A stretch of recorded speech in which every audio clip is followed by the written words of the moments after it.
Voilà, comme je vous avais dit toujours, les sanctions américaines.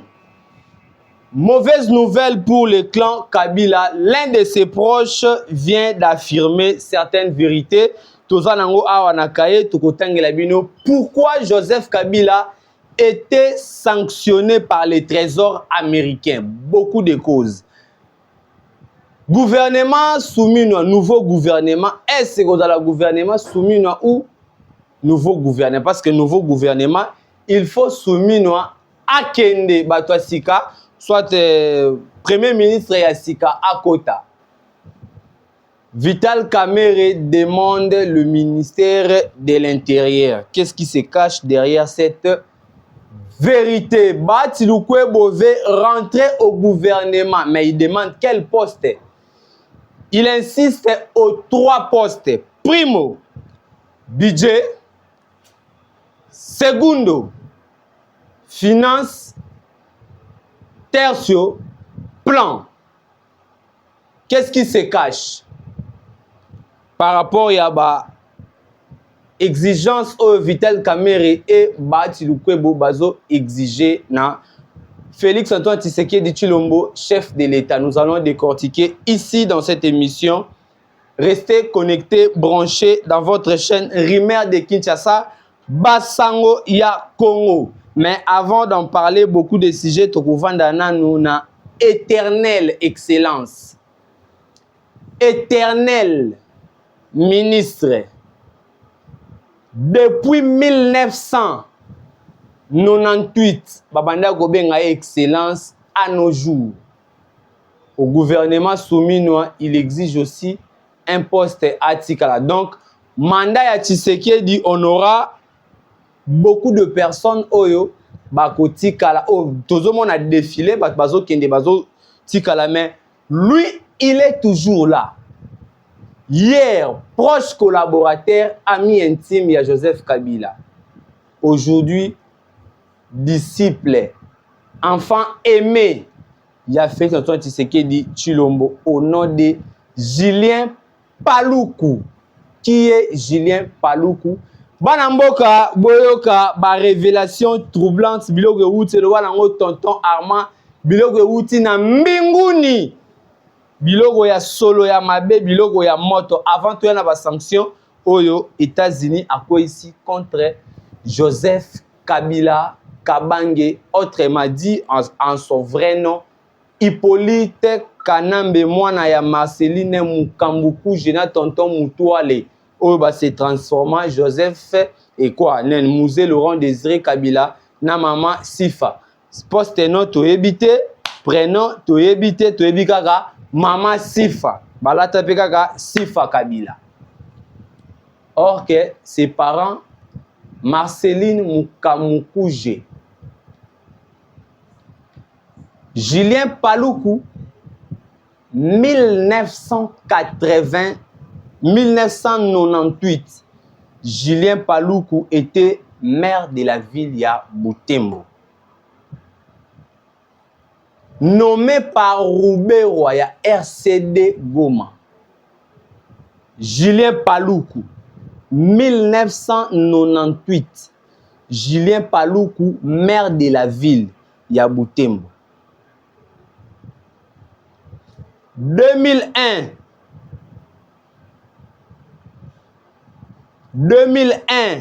à 2002, de 98, 99, 2001, 2002, Julien Paluku, maire de la ville.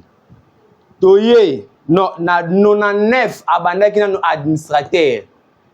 Ya Butembo, après, aye, na 2001, maire de la ville. 2003, Julien Paluku, vice-gouverneur, ya Nord Kivu. Wana nomte ba Kaboli ba province, tokto comme on a 26 lelo, mais Julien Paluku était déjà vice-gouverneur ya Nord Kivu, tant que zalaki Nord Kivu, nommé par Joseph Kabila. De 2006 à 2019,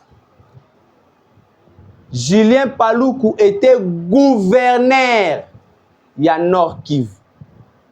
Donc tolobake Julien Paluku biso toyaki kotika ye. Julien Paluku maire de la ville, administrateur ya territoire, Julien Paluku maire de la ville, Julien Paluku vice-gouverneur, Julien Paluku gouverneur. Aujourd'hui, Julien Paluku de 2019 à nos jours, Julien Paluku gouverneur et quoi? Ministre. Nos chers abonnés, biso ba Congolais to combat au IDPS abunda, voire même tous la kanaba allié. Parce que Bogolobake azalaki wana par rapport à la constitution et il fallait qu'il y a zongi sabatu na ye, il fallait qu'il kota na ye et zongi la ye. Je me pose cette question. Na partie à Julien Paluku, il n'y a pas d'autre personne que lui qui peut diriger ou soit qui peut représenter son regroupement ou soit son parti dans le gouvernement. Chef de l'État Touro, il faut au fond la mise. Julien Paluku est accusé par les membres de son parti selon les informations que nous avons. Julien Paluku, c'est un tribal dans son cabinet de travail, dans son cabinet ministériel. Je mets ma main à couper. Soki omoni mukongo muluba mungala na kati ya cabinet ya Julien Paluku, boya koyebisanga, sauf le protocole d'État oyo présidence atindaka. Mais les membres du cabinet, le cabinet de Julien Paluku est rempli de nandés. Il n'y a que des nandés dans son cabinet de travail. Chef de l'État, oso prôner sur l'état de droit, sur la démocratie. Mukongo mungala biso nyonso mutu moko. Mais pourquoi dans le cabinet de Julien Paluku, il n'y a que des nandés? Nous demandons au nouveau gouvernement le nom de Julien Paluku. Tout ça la campagne, il y a mauvaise campagne pour la personne de Julien Paluku, mais tout ça peut s'aider éclairage dans la population. Julien Paluku, le roi éternel au pouvoir. Tolobake de 99, 98, Roubaix nommé. Roubaix azui Goma. Julien Paluku nommé par ordonnance à Roubaix administrateur, maire de la ville. Après Toye na 1+4 en 2006, nommé vice-gouverneur, après gouverneur et 2003. Vice-gouverneur à 2005, toke na ba élection 1+4, Julien Paluku nommé nzela moko na ba Moïse Katumbi. Ba Moïse Katumbi ba katana ba tika ba kenda. Julien Paluku a gouverné cette province pendant plus de 18 ans. Julien Paluku a kende 30 ans au pouvoir. Chef de l'État, cabinet à chef de l'État, directeur de cabinet Anthony Kinjo Kamoule. Est-ce qu'il y a parti à Julien Paluku tant batinda ba combo? Il n'y a pas d'autre personne qui peut représenter valablement le parti. Awa ba sanction ekweli Joseph Kabila. Goma ekwei, Bukavu ekwei, Uvira ekweya. Déclaration à Julien Paluku Izard pour soutenir juste ba peuple na et population na yakuna. Oui, nani kwa ndeko na biso nani oya nani ancien député national, il y a UNC a initié qui motion contre Kamere. Bindoule. Honorable Bindoule. Aouti ko kitana ville na yo na Butembo bisika bowele la kanayi. Tomoni a battre campagne pour le changement de la constitution. Que vous êtes dans la vision du chef de l'État. Vous défendez le chef de l'État. Julien Paluku. Tozo sentir yote, nenge tozo sentir bandeko Eliezer. Tozo sentir yote. Est-ce que les loto pona kozala nous clair? Jusqu'à présent, personne ne sait le ministère qui occupe Julien Paluku. Julien Paluku alongoli ba combattant ya UDPS na OCC a radié certains combattants pour remplacer les Nandés. On n'en disconvient pas, discrimination des races, égalité, tribalisme, égalité. Les Nandés sont des Congolais. Pourquoi enlever les combattants de l'UDPS na OCC pour remplacer les membres de son propre parti politique? Parti politique ya Julien Paluku na Kinshasa ba ebité. Toko tanga 10 Congolais oyo ayebi parti ya Julien Paluku. Et banité Julien Paluku élu député national, sénateur, ministre. Provincial, national, sénateur, ministre. Yo moko kaka na dossier wana. Nous demandons maintenant aux membres du présidium de l'Union sacrée que ce nouveau gouvernement, tozongisa bilongi ya kalate. Bilongi tosi tolembi bango. Julien Paluku a été nommé na liste ya Joseph Kabila na ba ministre oya tindaki na gouvernement Ilunga Ilunkamba. Julien Paluku est revenu encore après Kabila FCC Cash et Koufi. Julien Paluku a zongi na gouvernement Sama de transfert Union sacrée. Julien Paluku aye Sama de Souminwa 3 les Souminwa de Lisusuyo chef de l'État. Il y a pas mal de Congolais dans cette province, dans ces partis politiques qui peut aussi mieux faire que lui, que les autres. Azaye mon côté, Bazaba éternel, ba roi, toujours au pouvoir. Ce sont des flatteurs. Toye na dossier, Vital Kamerhe demande le ministère de l'Intérieur.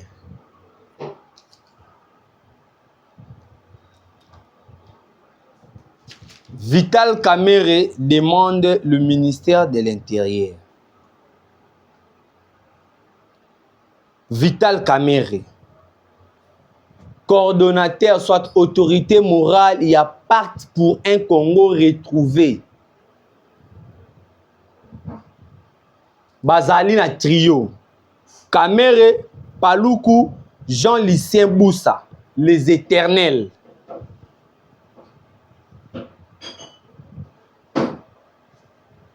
Vital Kamerhe, na stade auto, commis le chef de l'État, a outiko sala mama na musala, o ezali ko bimisa Vital ne quoi. Ko bimisa Kagame na mpoasa, ko rendre ko pendre publiquement na place n'espace international Congolais aye ko comprendre nature ya guerre oyo tozalaki nango. Congolais azalaki ignorant, ayeba quitté qu'est-ce qui s'est passé en République démocratique du Congo, ayeba quitté pourquoi on était menacé, ayeba quitté bit ya guerre na biso, on s'est retrouvé du jour au lendemain au Lamuki Bouinakati sa WhatsApp na yo tu trouves plus de 2000 photos. Bakati mutu ya mwana na mesa, mutu ya mwana na kopo, mama lali à côté, mwana azo alete makila. Donc ozomona ke bazo katana ba bébé. Aujourd'hui cette guerre est finie, est terminée. Grâce à la diplomatie à chef de l'État. Oya lobiete les Rwandais qui nous agressent. Pourquoi il citait toujours le nom de Kagame? Pourquoi Kagame? Pourquoi Kagame? au fil du temps, après 7 ans ou 8 ans après, vous comprendre que le Rwanda qui nous agressait par ces pantins, ces placebos, il y a Bananga, il y a Bertin Bisimwa, il y a Makenga, il y a Pechwa Utiko Kufao, il y a Willy Ngoma. On était agressés. Diplomatie à chef de l'État, Maman Thérèse Kayikwamba. Maman Thérèse Kayikwamba a sali Moussala Nae, Moussala Elongobani et Monani. Vital Kamerhe demande le poste de ministère de l'Intérieur. Tant que l'Assemblée nationale revenait, et ça, analyse claire, hein? L'Assemblée nationale revenait à l'INC. C'est pour cela que Boji a démissionné au gouvernement ailleurs pour remplacer na poste na bango parce que les députés ne voulaient plus de Kamerhe au poste du président de l'Assemblée nationale. Là, on est clair. Au ministère de Boji, le poste est vide. Industrie, si je ne me trompe pas. Dans le ministère de Boji, ils ont revenir na Kagame. Et na Kamerhe plutôt pour Kagame et Kamerhe ils sont du même chose quoi quoi. Ils ont revenir na INC. Je me pose cette question. Pourquoi Kamerhe n'a pas voulu remplacer le poste qui occupait Aimé Boji au gouvernement? Il a voulu seulement que à remplacer Kayikwamba. Qu'est-ce qui se cache derrière cette demande? Vital Kamerhe convoiter le poste de ministère de l'Intérieur. Si on lui donne aujourd'hui, quelle serait sa dessus de carte? Vital Kamerhe veut ressusciter Joseph Kabila autrement et ses complices. Parce que le chef de la diplomatie, certes, c'est le président de la République.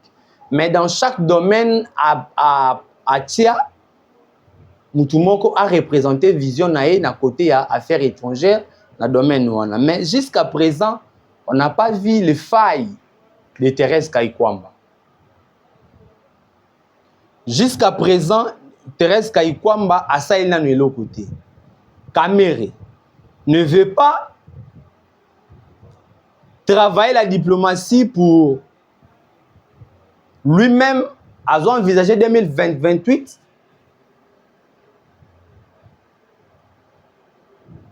Pourquoi pas envoyer une autre personne? Chers Congolais, on a déjà koboya yango lelo pour que lobby et comme il a dit ce problème. Ce qui te boy yango lelo, lobby te la sauver. Vital Kamerhe convoite le poste de ministère de l'Intérieur. C'est lui le patron, le ministère clé qui fait la force du chef de l'État. Affaires coutumes, donc, tout ça intérieur, toye finance, au gérer mbongo, toye affaires étrangères, toye na défense. 4 ministères régaliens qui est juste pour le chef de l'État. Binobo Bomanana ba ministère, tout ba ministère clé au chef de l'État à Nomaka, les personnes dignes de confiance. Mais Vital Kamerhe a commis qu'on usurpé pouvoir, a commis qu'on compte voix même na caro ya chef de l'État. Qu'est-ce qui se cache derrière cette demande? Chef de l'État, ce qui opesi Vital Kamerhe poste wana o créé combat na yo yomoko. Il a été destitué dans l'Assemblée nationale pour la gestion opaque. La gestion opaque, tout était centré sur lui. C'est lui qui payait, c'est lui-même qui gérait, c'est lui-même, voire même ses ses collègues, il y a Présidium, il y a Assemblée nationale, n'avaient pas le pouvoir. C'est Vital Kamerhe qui gérait toute la gestion opaque. Mais la personne qui vient d'être destituée à l'Assemblée nationale pour une mauvaise gestion, Bolingi Bozongisa na gouvernement a représenté diplomatie à Mboka. Rappelez-vous, la seule personne jusqu'à présent qui a mis ses pieds depuis Bunagana et Zala occupé, c'est Vital Kamerhe. Jusqu'à présent, qui gère là-bas? C'est comment la vie de Bunagana aujourd'hui? Naébité. Goma Bukavu, les rebelles demandent que la communauté internationale va doter Bango Pesa Bango Banque. Une fois que la communauté internationale a payé Bango Banque, donc c'est la sécession. Bakoki ko se déclaré aujourd'hui que Bazali pays indépendant. Communauté internationale botala Tshisekedi kota tsikali nango ezali munene biso kote tozu ezali juste muke biso kotoyo bazo boma biso boye na boye tozana banque na biso tozana mai na biso. N'oubliez pas que Goma a 4 saisons comme l'Europe, comme les États-Unis. Malili o ezali na Goma pasteur ya Goma po eya a ou soit quoi jambo ya Goma pour ekoma na Kinshasa, il faut ofutela yango go pass, il faut avoko ta Goma fo somba passeport na visa. N'oubliez pas, si vous donnez aujourd'hui Vital Kamerhe ces postes là, découpage ya pays, balkanisation, il y a RDC en téléchargement. Je suis contre cette proposition. Le mieux à faire maintenant, les chefs de l'État, les garants du bon fonctionnement de l'État, des institutions plutôt,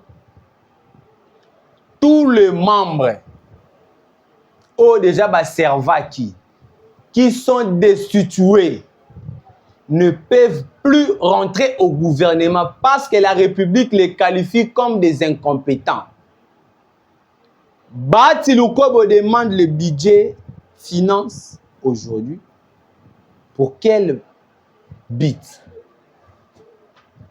N'oubliez pas aujourd'hui que Bati Lukobo, c'est lui le propriétaire des CPC. PCP, ce qui PCP, Société ya cimenterie. Bati Lukobo négocie pour acheter Braliment. Bati Lukobo. Bopesi budget pour réaliser projet na ye ou ndekonanga tozala kabaki. Tant que nous partageons ce genre d'informations, et ça la souci et puis ça ka vraiment passe. Tous en a pas problème, il y a infrastructure, tous en a pas problème, il y a nzela, tous en a pas problème, tout le monde a ce qu'on va individu mutu moko. Révélation utaki kobima awa na parti ya Bati Lukobo lui-même AFDCA et allié azali na 400 postes. Mais plus de 20 personnes occupées de 14 postes à une personne, 9 postes à une seule personne. De la même famille, de beaux-frères. C'est que budget kozala ya kuinda. Budget kozala ya kuinda. Chef de l'État, on fait ce genre de missions pour juste vous demander que on en a assez. On en a vraiment assez de voir de Vital Kamerhe, de Julien Paluku, de Jean-Lucien Boussa, de Molendo Sakombi. Courant exact na République. Bopesi Molendo Sakombi. À la place de Molendo Sakombi, moi, Mouketo, mon arandé te dit, Luamba. Parce que INC a la majorité, il faut pas que ça c'est Molendo Sakombi. Pourquoi ça?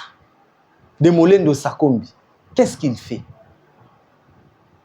To bandi sikoyo pour opération Azonga lisusu te. Opération Azonga lisusu te. Opération cette fois-ci Azonga lisusu te. Vous étiez nombreux à nous suivre partout dans le monde. Vous qui avez aimé ce genre de réflexion, ce genre d'analyse, à la prochaine fois, tu peux continuer pour nous Sabino petit à petit. Qu'est-ce qui se passe dans la République démocratique du Congo?